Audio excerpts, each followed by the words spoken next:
All right, so welcome back. So we'll start with technical debt. And technical debt is, one of these concepts that, and I'm going to show you specific ways to quantify this, but it's essentially a metaphor from economics. So, of course, you are familiar with economic debt. If you have some debt, like if you start a project and you take out a loan, you have to pay the debt off in a certain amount of time. There's some interest that compounds on the debt. And, that's something that you can account over time, and you want to make sure that you have as little debt as possible. You don't want the principal to explode. You don't want to be saddled with debt because you take out a loan, you can't complete what you promised, you take out another loan, etc. So there's this accounting that you can do for economic debt. For technical debt, we're going to hit along on a lot of the same concepts. It's going to be metaphoric, but they're actually tools that kind of work in this direction. So technical debt being something that you borrow at the beginning of your project and that you can, it's basically a hedge against the future, or sometimes it's taking a shortcut against the future. The decisions you make at the beginning of your project, say if you pick a certain programming language or a certain platform for your technology stack, you're kind of assuming that it will be there in 5 years, or that you will have to migrate to another platform, or that the code that you write is sufficient enough to last for 5 or 10 years without having to rewrite it all. Now, oftentimes those assumptions are wrong. So in a lot of projects, you have this idea of technical debt, whereby you might make an expedient decision at the beginning of the project. We talked about these first few steps that you take to start. And those first few steps, you might just try to get a good enough result. So you say, I just want to get a good enough result to get off the ground and move forward. And that's great. But in doing so, you're going to incur some technical debt. In other words, you're going to incur some cost to you that you'll have to pay off in the future.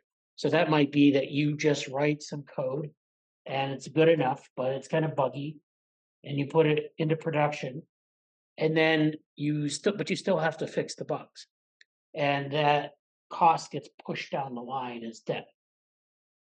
Now, sometimes you can just, have a community where you do a lot of bug reporting and you can fix that and it's okay. But sometimes people don't pay off their debt and they just kind of do things that are good enough, and they never invest in maintenance. They never invest in fixing that debt. And a lot of times for projects, it will compound, and sometimes explosively, and that could be the cause of failure in projects. But more often than not, it's really just something that stymies progress on your project. So I'm going to give you a couple of definitions of technical debt. And, it's kind of one of these areas that, like I said, it's a metaphor where we're mapping from economics, but it's not really the same thing. There are some differences, and, people have tried to quantify this, conceptualize it, and you'll see how it's sort of, there are different ways you can do this. So I'll give you one example of technical debt. The first example is that technical debt is the implied cost of additional rework caused by choosing an easy,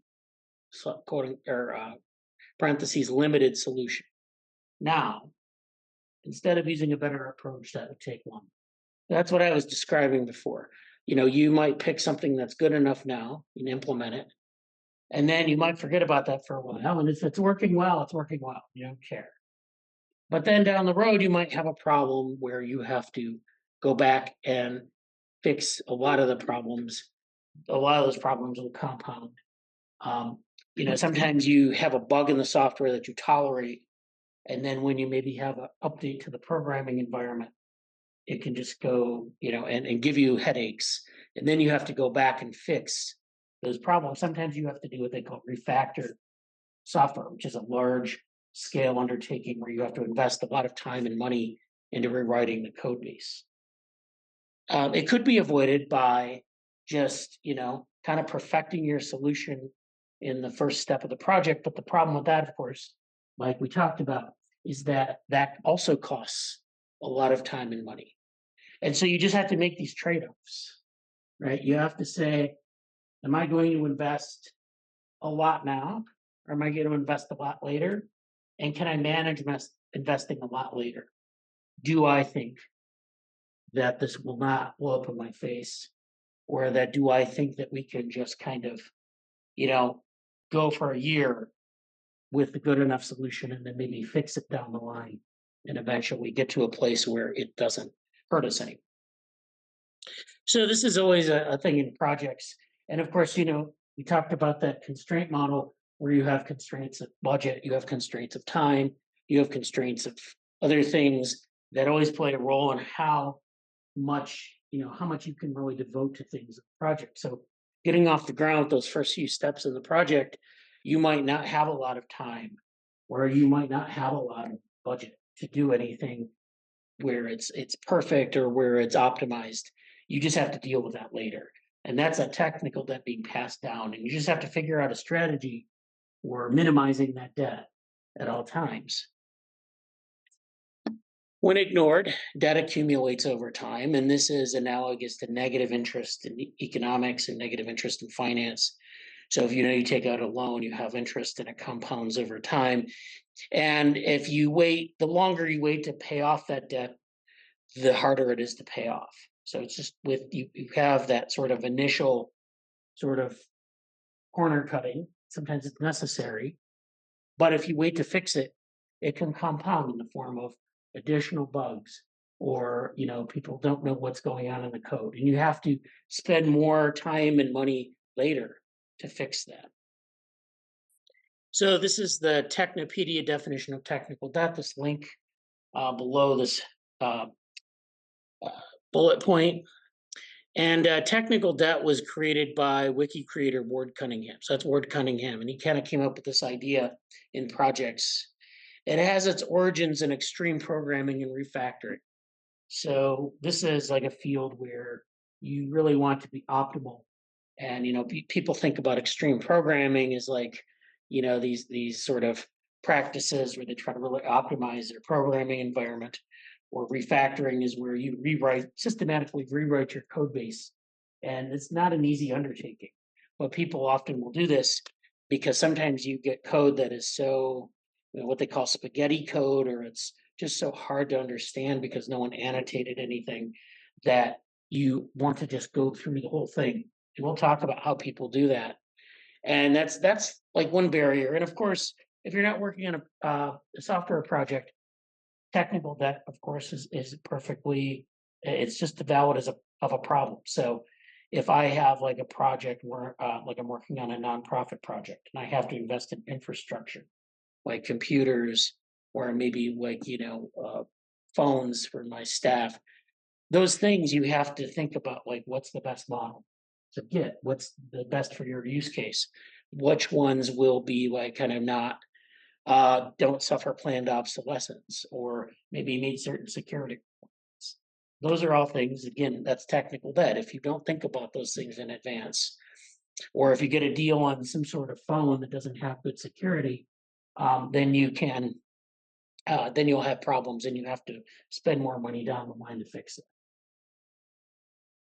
So there's another link here, scrum.org, which is that article sort of talks about who's responsible for technical debt. So this is the other point about technical debt, is that not only is it this thing that you incur in your project, and you will incur it in your project. It's not something you can beat. You always have some initially, and you always incur some later. So it's a constant threat, and you won't like eliminate it, but you can minimize it, and that's kind of the point. But also who's responsible for it. So sometimes projects will be in pretty good shape when they start, and then over time they'll accumulate technical debt. And the reason they do isn't because of anything, it's not really anyone's fault. Well, okay, sometimes projects will incur technical debt because they just pick the wrong technology, or the code becomes old and they need to upgrade from Python 2.x to Python 3.x. But sometimes it's because people don't do their due diligence. They don't do maintenance, for example. And maintenance is like taking out the trash. No one really likes to take out the trash, but it's a task that needs to be done.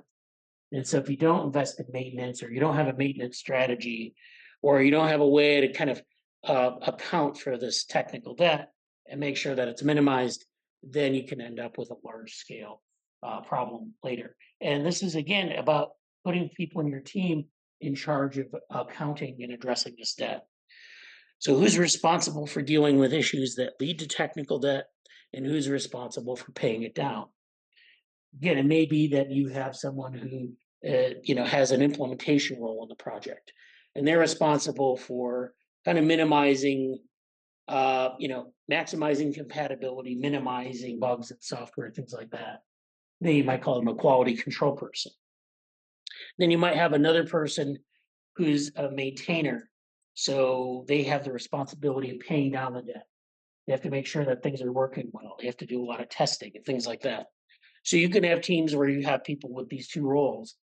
And sometimes that's good for managing technical debt, especially in large projects. Sometimes you don't have the resources for that. So everyone has to kind of take responsibility for it collectively. Everyone has to play their role. And that leads, that's something that you see in open source communities more. And that's something that's more about the culture of the project than the structure. But if you have people who do that, it's no excuse for people just to kind of ignore the decisions that lead to minimizing technical debt. Everyone does play a role. And so when you have a team, a small team or a large team, they all need to be mindful of this. So I'm summarizing here the idea of technical debt in 3 memes. The first meme at the left is the distracted boyfriend meme. So the guy in the middle is the developer or developers, and they're working on this project. And the girlfriend on the right is our bug fixes and refactoring. Those are like these maintenance issues. And then he's distracted by new features. So the idea here is that, if you are running a project, if you're developing a project, if you're not paying attention to those maintenance issues, and instead you're trying to develop new features, then you're incurring technical debt because you're not paying attention to the things that are going to hurt you later. You're trying to build even more stuff that's going to have bugs and need refactoring later. So later you're going to have an even bigger bucket of things to try to get your arms around, and a larger amount of debt. The middle meme is a product manager reaching for a balloon, which is a new feature. It's the same principle that, you're always trying to do new things and develop new ideas and add to your project. And you think that's great, but technical debt reaches from behind and grabs you and pulls you back. And that's the thing that's restricting you from doing the new feature. It's not that it's not that you should do the new feature because you're sort of constrained by technical debt. It's that if you have a high load of technical debt, you're less likely to be able to do things like develop a new feature because you have to deal with that debt. In some projects, it becomes critical because some projects, the software is so buggy and hard to kind of implement that it's impossible to really even add new features, or the people using it don't see any value in that because they're always dealing with technical issues. There are a number of pieces of software, especially open source software, where that suffers that kind of fate.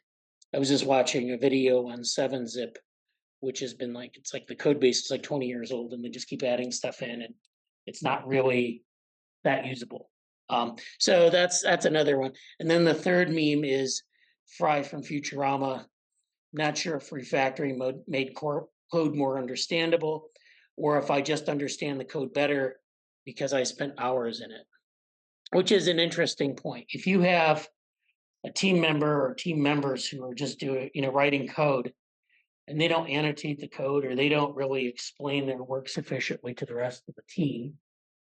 And when we talk about agile, we'll talk about the communication role that people have in teams. You have to talk to other members of your team and update them about things. If things aren't documented, then you may understand it as a team member, but then the rest of your team doesn't understand it, and certainly like a customer wouldn't understand it, or a user.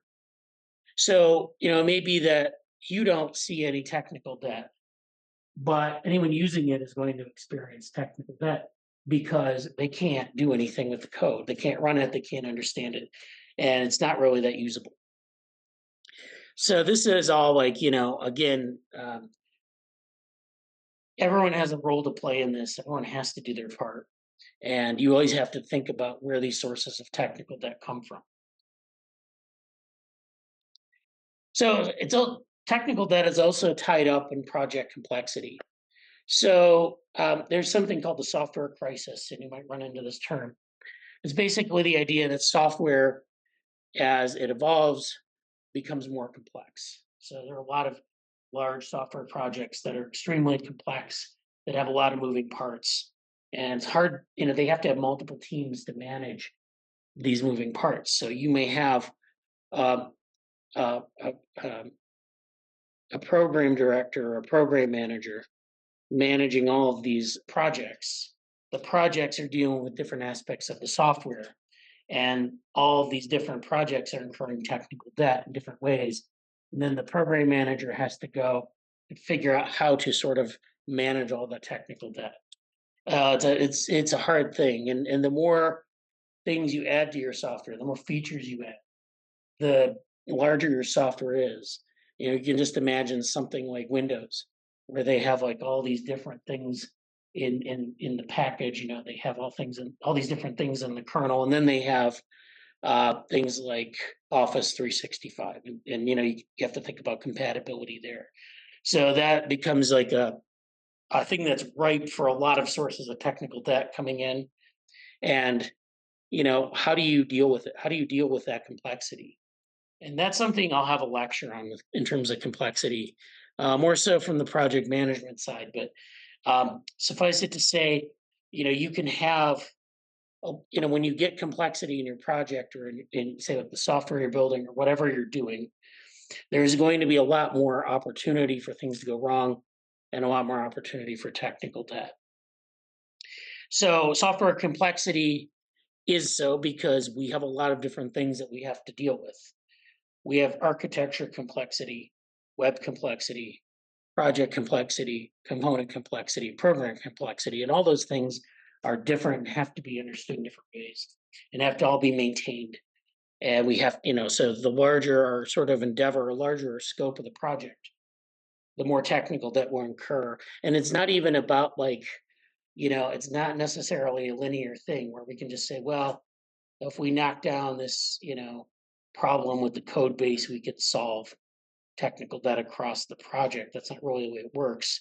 Sometimes in the architecture, you might have problems with like the code base, but in web complexity might be usability. And you might explicitly decide, early on to sort of make usability expendable. So that's someone else's problem. And that comes back to bite you because you do need usability for your program, and you have to invest in it later. So it's hard. Maybe it's sometimes harder to do that, but that's what happens when you get really big, when you scale your project up. Okay, I'm going to talk about a couple of graphics now, and this is another definition of technical debt. It's actually slightly different. So technical debt can be defined as whether software is developed in a partial way that later produces errors and artifacts that need to be addressed with a stable process and features. So, again, we start very small. We start with these first couple of issues.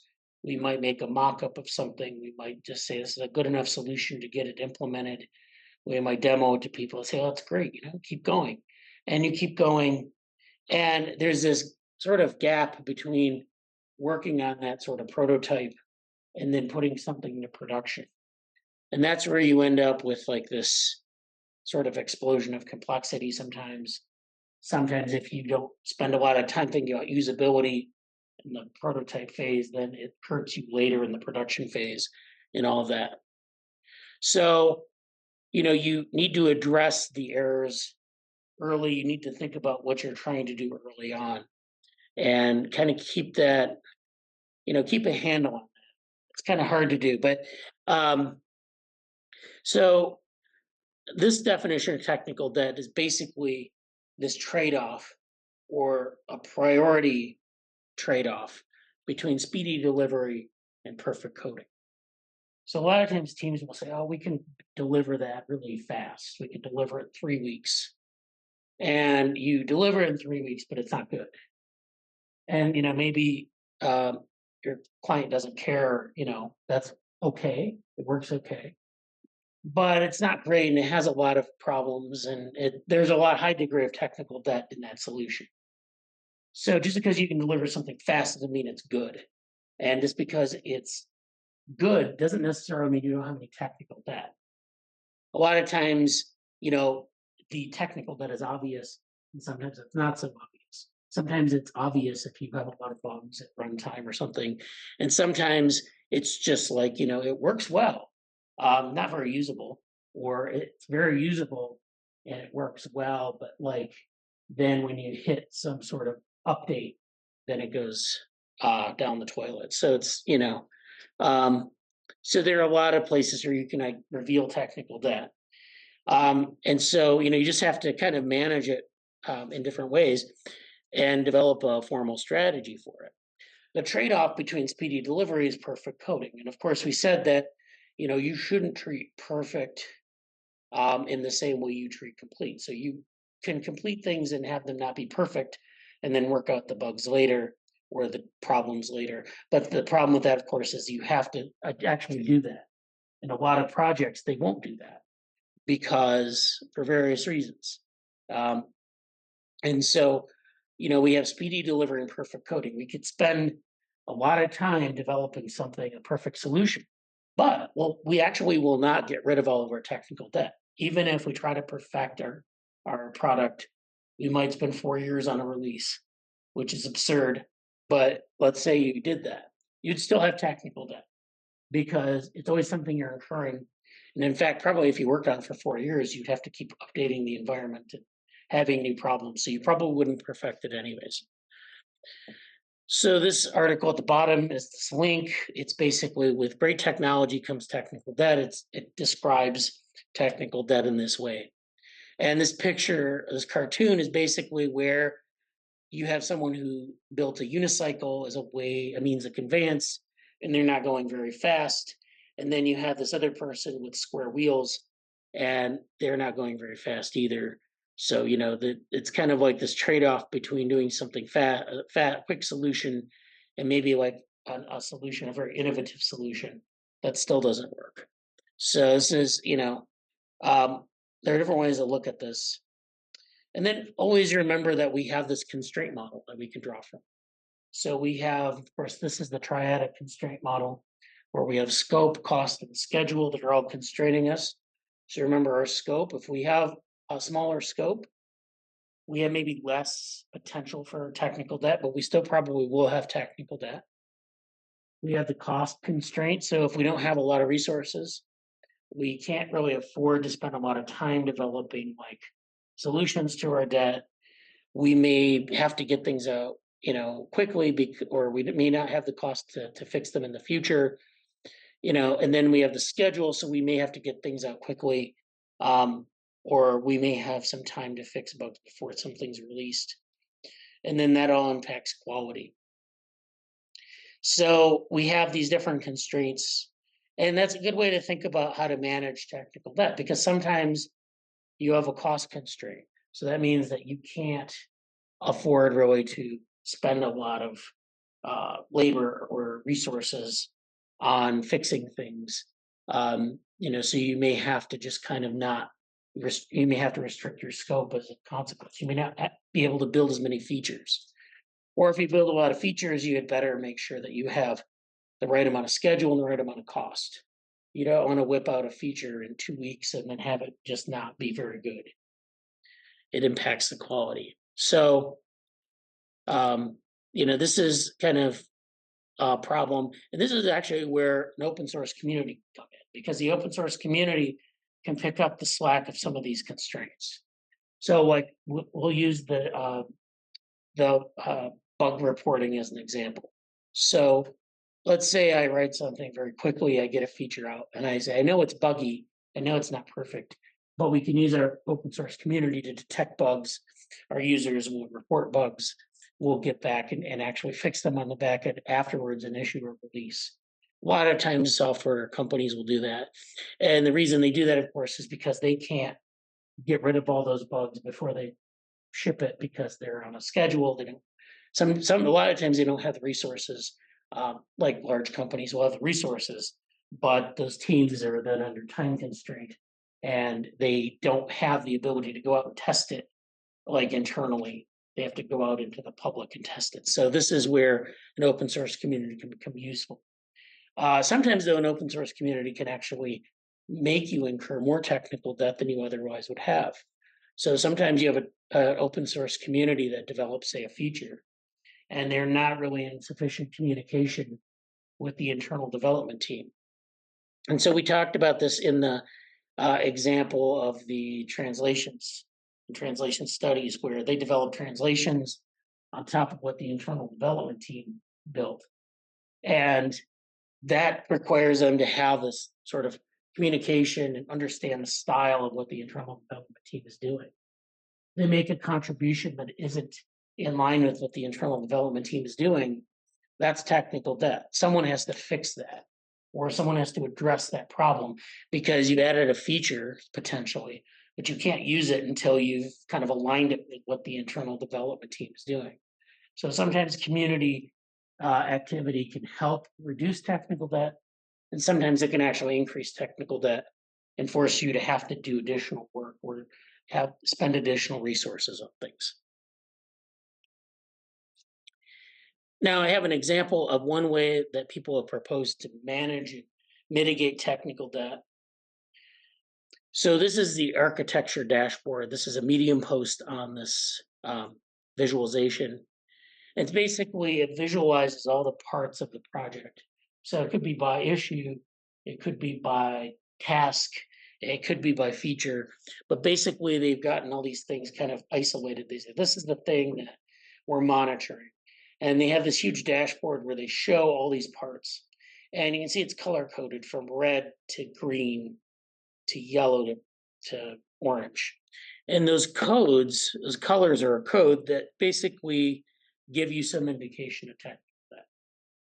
So if we were sitting in a meeting here and we brought up this dashboard, we could assess the relative levels of technical debt. We say, those red ones up there, what are those? And those are the levels of high technical debt. And you can actually sort these by team. So you can say the core team, the architecture tool, the experience builder, all these parts of the project that you could just bring up and look at. So, if you have a team, the responsible people can see their responsible tasks and can say, yeah, that's incurring a lot of technical debt. We better prioritize that and fix whatever's going on there. Or, you might see something in green and it's running pretty well. And you're like, okay, well, that's good. We don't have to worry about that. So this helps you kind of prioritize things. And of course, like I said, you can't fix everything. And sometimes this whole board will be red. Sometimes it'll all be green, but you can focus your efforts and you can get around those constraints of time and of resources, other resources. So this kind of a dashboard allows you to monitor quality speed trade-off. So quality speed trade-off is, again, this idea that you want to build something, and if you had infinite time, you could build infinite quality. So that's a questionable assumption, but let's suppose that that's the case. Versus building something at great speed, but is also of low quality, which again, doesn't always have to be the case. So you can actually, just look at your, you can look at these different issues. You can assess, how much technical debt they're incurring. You have some underlying measure that you can do that. You look at the board and think about it in terms of going from high to low levels of debt. And this is called color coded. And the one thing you can learn from this, aside from the things to focus on, is you can think about these things in terms of their underlying process. And you can say, these things in red all have something in common. And that is that we use this, sort of non-standard process, or maybe these are things that have been developed by the community, or maybe these are things that actually were developed in like a week. So we had a really tight time constraint. So we can actually identify not only the amount of technical debt in something, but sort of the source of technical debt in the team. So then we can go back and say, okay, well, if it's the community, then maybe the community needs more training on how to follow the community standards, or how more training in how to use the workflow correctly. Because sometimes teams will diverge in terms of how they use their workflow, how they implement it. So if they implement the workflow differently, they're going to get different results. They're going to have sloppy work and it'll incur technical debt. So I'm not saying that there's any one solution to this, because it's really going to be team dependent. But overall, this sort of thing improves the quality of your. It helps you to understand where the errors are, where the problems are, and fix them. Okay, so this is another article on technical debt. It's called Technical Debt, the Price of Change, Housekeeping in Open Source. So like I said, one of the things about open source, and one of the things about projects in general, is that it's not very glamorous to deal with maintenance, right? You're trying to do all these flashy things sometimes. You're trying to develop new features. You want to stay competitive. You want innovation. But also you need to have maintenance. And it's not something that is necessarily rewarded in a lot of organizations. So, sometimes people just say, oh, well, we'll just kind of fix things in a ad hoc manner, and that'll be good enough. And it may be good enough, but it's probably not good. In this case, this is this article from VMware describes this a little bit more, talks about their approach to technical debt and open source. And this graph, I want to go over this graph because I think it's important to understanding kind of how some of these things happen over time. So this graph, there's an x-axis, of course, which is time. So your project is unfolding over time. You start like at the beginning and you go through time, maybe a couple of years or something like that. There are two y-axes. I love graphs with two y-axes, but basically they're related and they're on either side. So the red one on the left is cost of change, and the one on the right is responsiveness to change. So basically the idea is that cost of change, which ranges from low to high, is how much does it cost you to change as an organization? Are you a really sclerotic organization or a large bureaucratic organization? Or are you an agile team that's flexible and you have like 3 people, so change is like trivial?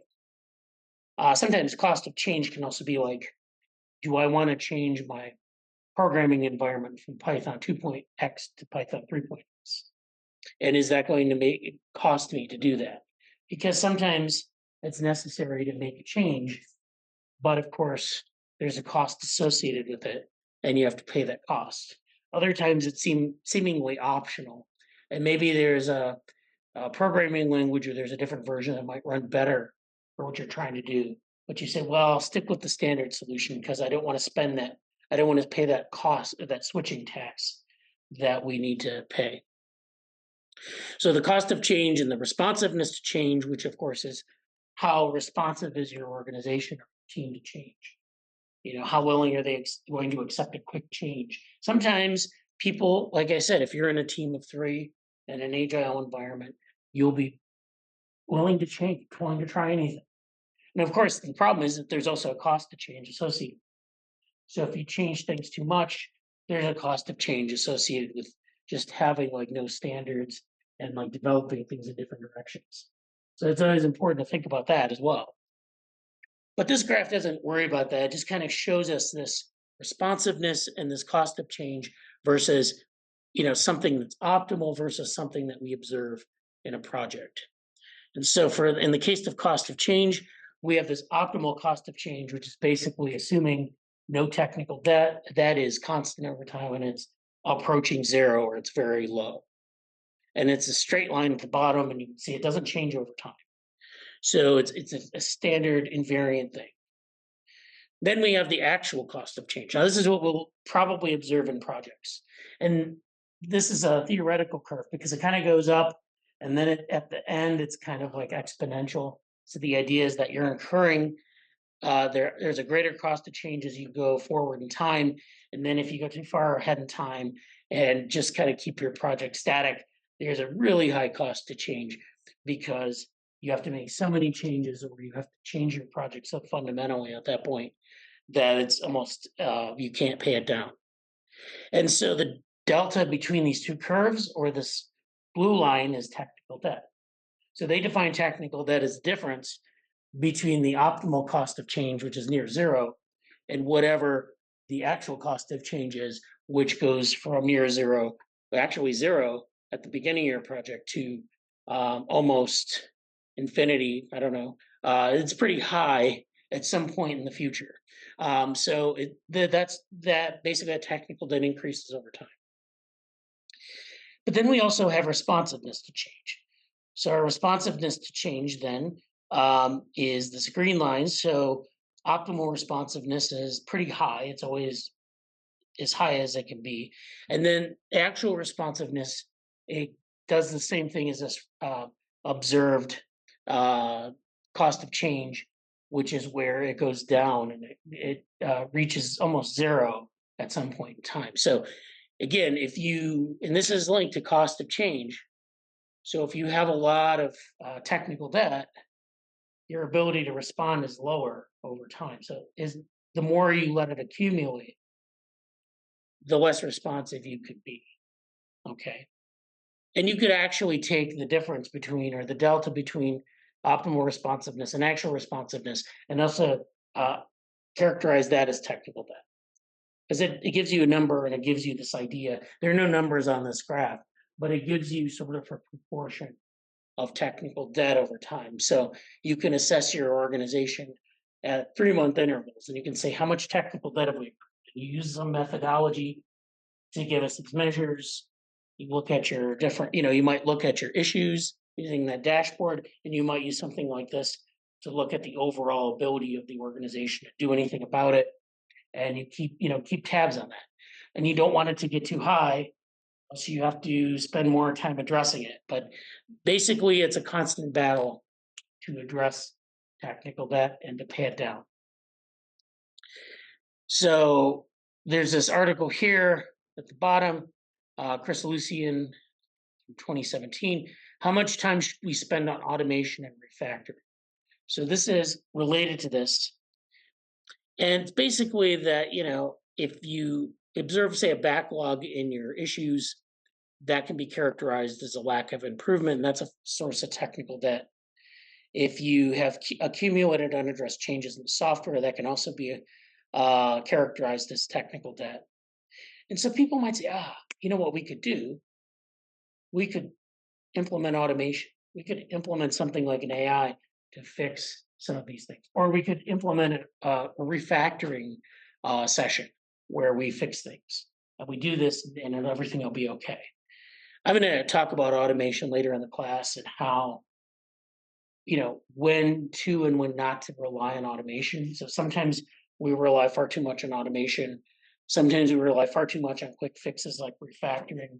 And sometimes that's okay, that's good. But sometimes it's bad to think that way because you end up pushing all of your technical debt forward in time. And as you can see from the graph, sometimes that can be unsolvable.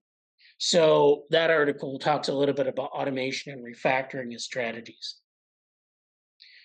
Now, this can also affect your team. So if we have high levels of technical debt, we can have problems with our team and the ability to address it. So, it's not just a matter of having high levels of technical debt and then solving it with automation or solving it through refactoring.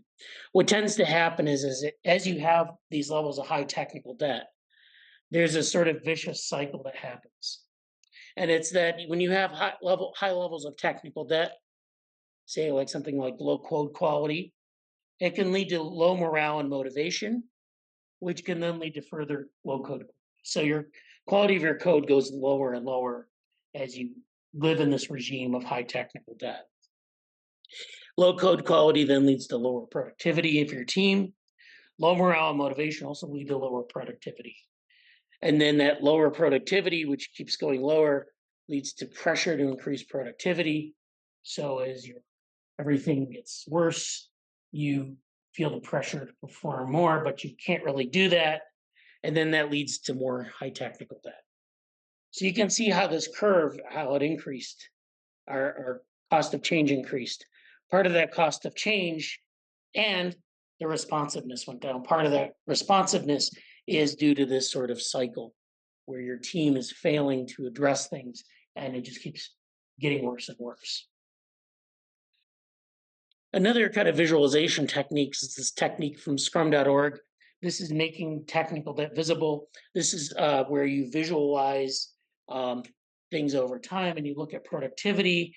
You look at the actual productivity versus what you might predict is the productivity. So your optimal productivity versus your actual. And you end up with this sort of, you can characterize this waste, which is at the lower right. And this waste regime is sort of tells you something about technical debt. So we can look at this in terms of the number of units. We can look at how our execution of our workflow can lead to optimal productivity or actual productivity and how that can be different. And we can also look at the number of issues we need to solve over time and our waste that we get from our actual performance. So there are different ways you can make technical debt visible and waste visible, not only to your yourself and your team, but it helps you kind of solve the problem, helps you kind of identify maybe not, if not the source, how to sort of solve this. This is another article from IEEE Software Magazine. This is on defining, measuring, and managing technical debt. And so in this article, they provide 5 recommendations for reducing technical debt. One is to adopt a technical debt management framework. So like we said, having a formal framework is a good way to address this.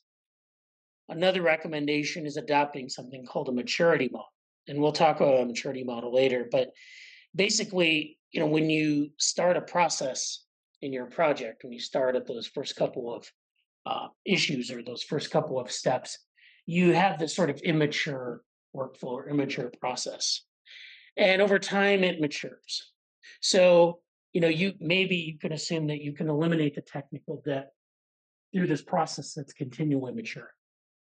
Which, okay, if you build it on this sort of maturity model where you say, we're going to take active steps to make sure that this workflow matures and is optimized over time. So every 3 months, we might reevaluate our workflow and say, how mature is this workflow? Should we do things to make it more mature? What are the maturity levels of everything in our organization? Is it something that's sort of, in a sort of prototypical stage, or is it mature? Maybe it needs to mature more and become more formalized. We can use a maturity model to evaluate that. Number 3 are proactive, strategic, and structural approaches. So these are where you take the steps that you need to take to sort of prevent technical debt if you can, or to sort of look at the structure of your organization and say, where are the sources of debt? Number 4 is instruction and continual engagement. So this is also, this is not just for your team, but if you have a community, this is important, where you provide instruction on how to do things. You provide instruction on how to reduce technical debt. It's like, if you have videos on preventing a fire or something like that, it always helps that people know the procedures and the things to avoid. And so continual engagement is another way to keep people trained and up to date on these things and make sure they understand the workflow and make sure they understand the things to avoid. And then finally, number 5 is developing metrics for characterizing debt. So we talked a little bit about some of these metrics where you just kind of come up with a way to measure it. And again, it's a metaphor from economics, but you can figure out ways to measure technical debt. It could be like code quality, it could be code quantity. There are different ways you can look at this and then put this in some sort of visualized form for your team. Now, this is a 3-hour YouTube video, so don't watch this whole thing, but it's basically an example of how someone might approach something like massive sort of technical debt mitigation. And so this is someone who's cleaning up this derelict mobile app. It's called Food Not Food, and it had been abandoned for some time, and they needed to sort of shape it up so they could re-release it. So he goes through this GitHub repository and goes through it and says, how do we fix these things? How do we identify things we need to be fixed, create some issues, tackle the issues, and get things in shape. So sometimes, a lot of projects, like open source projects, will become abandoned or they kind of drift off into irrelevance. And you might want to revitalize the project and you say, okay, we haven't had time to really deal with anything lately. Our team was like 3 people to start with, and then we got busy and it's now a big mess. So how do we fix things? And you can do this. There are different ways that people do this, different projects. They try to go back and they look at like what's there and they kind of take stock of that and they try to improve it piece by piece. This is an article from the Linux Foundation on technical debt and open source development. So this is a discussion, this was released during the pandemic, where they talk about a better understanding of technical debt and how open source development can mitigate. And so they talk about a number of things that we haven't talked about so far. So what we've talked about so far are largely organizational forms of technical debt. That is to say that your team produces some product or does something that either is, optimal or it's quick and dirty, and you'll get technical debt either way, and then you have to monitor that, pay it down. Now, there are other types of technical debt. Some are actually things you want to incur. Sometimes you have a credit card for your team or for your organization, and sometimes you want to spend money on things because you need to get up to speed on things. Like you want to buy computer equipment or you want to buy phones or something for your team. That's something that you can take on and pay down later. So sometimes technical debt is good, sometimes it's not so good. And so these other forms of technical debt are, the first one is temporary, where you pay some debt in terms of your GitHub organization or GitHub repository. And this happens when you have like maybe a team and you have maybe a couple of people, you might divide this up into sub teams where you have a couple of teams working on a problem and they don't really want to make their work public to the rest of the team. So they work on a branch and they're working off of that branch. And then they eventually issue a pull request to the trunk, and then everything is merged. But in the time, when they're working on this, like maybe 2 people in the team are working on this together, you don't have access to that work. It's kind of developing on its own. And so it's separate from the rest of the trunk, separate from the rest of the team's work. And sometimes it can fall out of sync. Sometimes you don't know how it's, you can't do a lot of testing when it's off on its own branch. So there's some debt in that. There's some technical debt and it'll be resolved later. But it's something to think about, especially if that sub team fails and they never integrate their work with the main trunk and it's just sitting there in a branch and no one knows about it. You also have unknown forms of technical debt. So sometimes we can measure technical debt. Sometimes we have no idea it even exists, but it's there. And this can be in the forms of bad practice or miscommunication. So sometimes when you miscommunicate in a team meeting or you don't update your team on certain things for a while, that can compound into technical debt, and in the sense that we don't know what you're doing. So we don't know, and maybe there's a problem you don't report for a while and it compounds over time and it becomes a bigger issue than it should have been. Or sometimes people, use their workflow in different ways and you don't know that until you realize by looking at the work product, the quality, that, oh yeah, people are not doing this in the same way. They're skipping steps, they're not using the tool correctly, et cetera. You also have purposely created technical debt. So sometimes you want to create unique forks that diverge from the rest of the project. We saw the Linux fork tree where there were all these forks, and they create the forks because they want to specialize different versions of the software. And sometimes that's what you want to do if you want to use it for a specialized purpose. But remember, I also told you that managing backwards compatibility in this fork tree is not good because you can't force people to sort of update to the latest security standards. Sometimes they're outside of the GitHub environment that you were in originally, so they have no idea that they're updates that they need. Sometimes you have these unique forks that diverge from the rest of the project that become incompatible with the rest of the project. And so it's harder to deal with, synchronizing those. And then you have obsolescence, or things that are obsolete. So sometimes standards and solutions are no longer relevant and you need to change those standards and solutions. So this is like the Python 2x versus Python 3x example I showed before, where, at some point Python decided they were going to majorly upgrade Python. And it required all projects to sort of make the transition. They needed to do things, maybe rewrite their code. Maybe that was a big investment, maybe it wasn't, but it had to be done. And so, that's a standard that's no longer relevant. You have to deal with that obsolescence or be left behind. And that's just something that is going to be technical debt. You're going to have to pay it down. There's no way to avoid it. And that's something. And so when you do your reflection, you'll want to think about these sorts of things. So again, sources of technical debt, you have, one source of technical debt is migrating processes. And so we have our technology stack where we might want to migrate from AWS to some other cloud server. And, how do you minimize technical debt when you're migrating processes? You want to be able to do a gradual migration. You want to have, something where it may take a year to migrate over to the new service. But then, of course, you have the problem of, this time gap and getting people to follow the procedures they need to follow. And so there's a lot of work that goes into that sort of thing.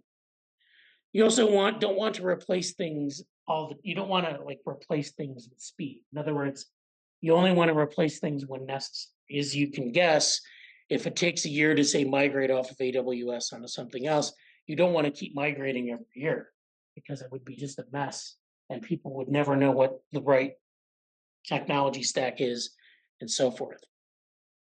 So there are other, kinds of migration processes that happen because they're kind of issues that crop up. So a couple of examples from 2023 was when Unity changed their pricing scheme and people felt like they needed to adopt a new solution for that. Red Hat changed their licensing. So this was something that kind of forced some people to stop using Red Hat and find another solution. And sometimes products reach their end of life, so you need to migrate away from those.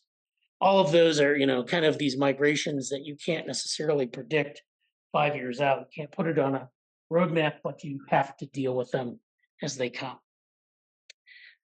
Another source of technical, or a way to solve technical debt, I guess, or find empirical evidence of technical debt, is this idea of code smells. And so this sounds weird, and it kind of is, but basically it's this intuition that you develop when you look through a code base. You try to find problems or errors or sources of technical debt. And so if you get deep into programming, you'll find out that there's a lot of, I don't want to call it superstition, but it's definitely like intuitive practice. And so one of those is code smells. And so what people will do is they'll go through a code base and they'll look for things in the code. They'll look for things like runtime exceptions, mysterious names, contrived complexity, like, doing something you could do with a for loop in 20 lines of code, or some other thing that looks weird, has a smell to it. And it may be indicative of a larger. So you have these suspicions, you have these intuitions, and then you follow up on them. You say, is this really a problem? Maybe we need to rewrite this. So if we look through our code base, and we find these code smells, then we can make an assessment and say, there's either maybe, not too much technical debt to worry about, or there's potentially a lot of technical debt to worry about. And in the latter case, we might use something like code refactoring, which is going through the code and rewriting it in small controlled steps and doing the testing. And this takes, code smells doesn't take a lot of time necessarily to do, but refactoring takes a lot. So you have to decide, if you're going to have a strategy for mitigating technical debt, do you want to go with something that's maybe faster but intuitive, or more sort of systematic? And that just depends on a lot of things. So this is a video that talks about why you should refactor your code. Maybe you shouldn't refactor your code, but this argument is for why you should. And then finally, thinking about complexity, our idea here is that we have sad developers who have this pile of complexity in front of them, and by necessity, a bunch of technical debt, and it stands in the way of producing a product. And so sometimes people will use different strategies, mitigation strategies. Sometimes it's AI or automation. Sometimes it's these other types of code refactoring techniques. And they become happy because they think they can deal with this hidden pile of complexity, this hidden pile of technical debt, and get to their goal faster. But sometimes what often happens is that implementing a solution could lead to better performance, but it could also lead to more complexity. So, especially in the case of an automated tool, you can actually have more complexity, more technical debt, and then trying to get to your goal is even harder. Okay, so we're going to talk about scope creep, I think, and then get into our assignments. So, scope creep can impact project schedule, cost, and value. This is where, of course, we're talking about that scope constraint. And one technique that we can use to sort of get at technical debt from the scope and the cost constraints is this tool called earned value management, or EVM. So this is where we take the budgeted total cost of the project, we subtract the budgeted cost completed, and we end up with the actual cost of work completed. And so the idea is that you look at that resulting number, and if it's negative, if it's a negative number of some type, then this is an indirect indicator of technical debt. So if we have some negative number, and especially if it's trending negative over time, we can say there's technical debt or there's maybe increasing technical debt. And this is just based on the costs that we're incurring in the project. So if we have a cost overrun, basically, that's indicative of technical debt. But when the actual cost is equal to or above zero, when it's positive, then we know that our strategies, our prioritization, estimate planning tasks that we've done, if we've estimated that it'll take 4 months and it's taking 4 months or less, or if we're prioritizing the right things, then we're overcoming technical debt.